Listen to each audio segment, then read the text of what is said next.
வணக்கம். ஜே கிருஷ்ணமூர்த்தி, இல்லாட்டி அவரை ஜிட்டு கிருஷ்ணமூர்த்தி, ஜேகேன்னு கூப்பிடுவாங்க.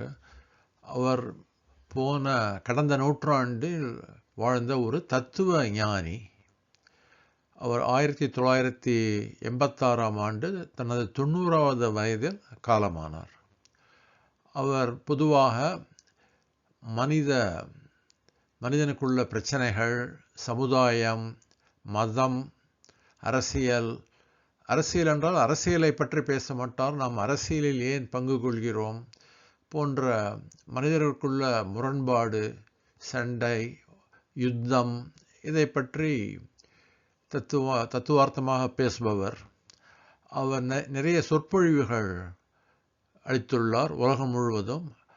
அவருடைய சொற்பொழிவுகள், கேள்வி பதில்கள் புத்தகமாக வெளிவந்துள்ளன. அவரை சந்திக்க பல நண்பர்கள், பல அறிஞர்கள், கல்லூரி ப்ரொஃபஸர்கள் எல்லோரும் பேசுவார்கள். அந்த மாதிரி பேசும்பொழுது ஒரு நாள் ஒரு நடுத்தர வயதுமிக்க படித்த ஒரு மனிதர் அவரை பார்க்க வந்தார். அவரிடம், ஜேகேயிடம், வாழ்வின் குறிக்கோள் என்ன, நாம் வாழ்வதின் லட்சியம் என்ன என்பதை பற்றி பேச வந்தார். ஜேகேயும் சரி என்று சொல்லி நாம் நடந்து கொண்டே பேசலாம் என்று ஒரு ஓட்டமாக ஒரு நடைபாதையில், இயற்கை காட்சிகள் மிகுந்த ஒரு நடைபாதையில் நடந்து கொண்டே பேசினார்கள். அந்த மனிதர் ஆரம்பித்தார். அவர் உடனே அவருக்கு தெரிந்த தத்துவங்கள், அவர் நிறைய படித்தவர். அவர் இந்து மதம், இஸ்லாமிய மதம், கிறிஸ்துவ மதம், ஜைன, புத்த மதங்கள் என்ன சொல்லுகின்றன வாழ்க்கை தத்துவத்தை பற்றி, வாழ்க்கையின் நோக்கம், வாழ்வதின் நோக்கத்தை பற்றி, உபநிடதங்கள் என்ன சொல்லுகின்றன, பகவத்கீதை என்ன சொல்லுகிறது என்று பல கருத்துக்கள், பல தத்துவ நிபுணர்களின் கருத்துக்கள், அதை பற்றி விடாமல் பேசிக்கொண்டே வந்தார். அவர் பேசுவதை பார்த்தால் ஜேகேக்கு இவர் விவாதிக்க வந்தவர் போல தெரியவில்லை. தனக்கு தெரிந்த விஷயங்களை எல்லாவற்றையும் சொல்லும் ஒரு மனிதராகத்தான் தெரிந்தார்.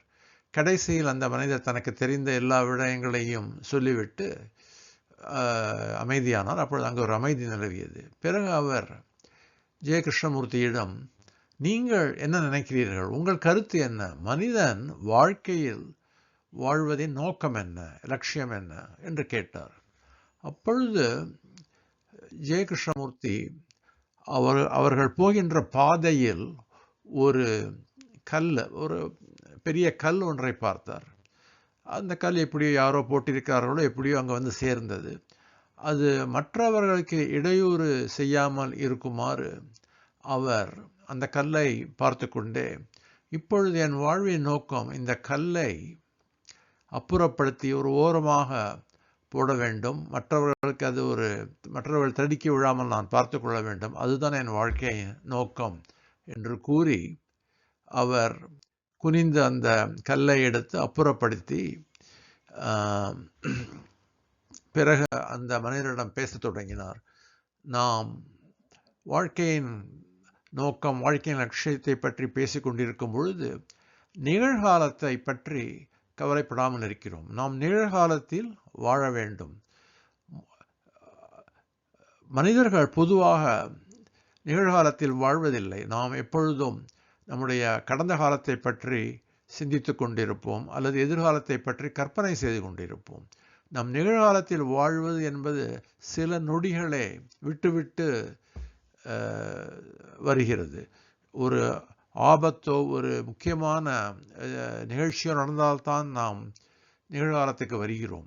ஒரு வாகனம், ஒரு கார் எதிர்க்க வந்தால் உடனே நாம் சுதாரித்து கொண்டு நகழ வேண்டும். இப்பொழுது இருக்கும் மனிதர்கள், ஒரு கார் வந்தால் கூட அவங்கள் நகழ்வது கிடையாது, அதை கவனிப்பது கிடையாது.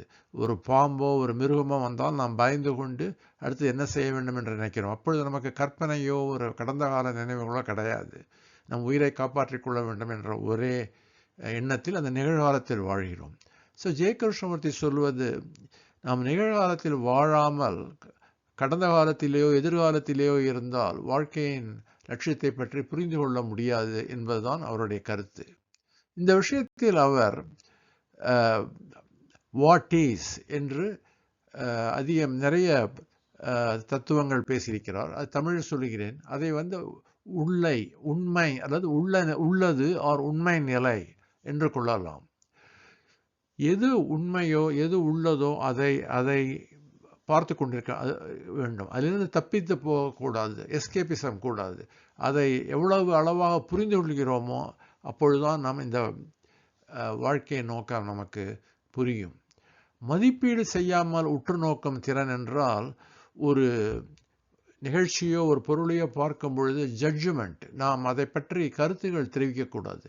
உதாரணமாக, நாம் நடந்து கொண்டிருக்கும் பொழுது ஒரு அழகான ரோஜா செடியை பார்க்கிறோம், அழகான ரோஜாப்பூ. அந்த ஒரு நிமிடம் ஒரு நொடியில் நாம் அந்த காட்சியை அனுபவிக்கிறோம், எவ்வளோ அழகான ரோஜாப்பூ என்று. ஆனால் அடுத்த நொடியிலேயே நமக்கு தோன்றுகிறது, நாம் மதிப்பீடு செய்ய ஆரம்பிக்கிறோம். இந்த ரோஜாவை எடுத்து நமது மனைவிக்கு தரையில் சொருகினால் எவ்வளோ அழகாக இருக்கும், அவள் எவ்வளோ மகிழ்வாள். இந்த செடி நமது வீட்டில் இருந்தால் எவ்வளவு நன்றாக இருக்கும். இதை பறித்து கொண்டு போகலாமா என்று நாம் சுற்றுமுற்றும் பார்க்கிறோம். அல்லது நேற்று பார்த்த ஒரு பழைய வேறு செடியோடு இதை ஒப்பிட்டு பார்க்கிறோம். இது மாதிரி மதிப்பீடு செய்யும் பொழுது நாம் நிகழ்காலத்தில் வாழ்வதில்லை. அப்பொழுது நம் வாழ்க்கையை முழுவதாக வாழ்வதில்லை. உள்ளது என்ற உண்மையிலிருந்து விலகிச் செல்லும் எந்த அசைவமின்றி மனம் முழுமையான நிலையில் இருக்க வேண்டும். அப்பொழுது ஒரு அளவிட முடியாத ஒன்று மலர்கிறது என்று சொல்கிறார். அதாவது உண்மையை, உள்ளதை அதிலிருந்து விலகிச் செல்லாமல் அதை அப்சர்வ் பண்ணும் பொழுது, அதை முழுமையாக அமைதியில் அதை பற்றி மனம் இருக்கும் பொழுது அளவிட முடியாத ஒன்று மலர்கிறது. அதைத்தான் நாம் உபநிடதங்களில் பிரம்மம் என்று சொல்லுகிறோம். இந்த பரம்பொருள், அது அளவிட முடியாத ஒரு பிரம்மானந்தம் என்று சொல்கிறோம். சந்தோஷமாக இருக்கிறது. இருக்க வேண்டியது எதுவோ அதை பார்ப்பதல்ல உண்மை, மாறாக உள்ளது எதுவோ அதை பார்ப்பதே உண்மை. அதாவது இது இப்படித்தான் இருக்க வேண்டும், அப்படித்தான்.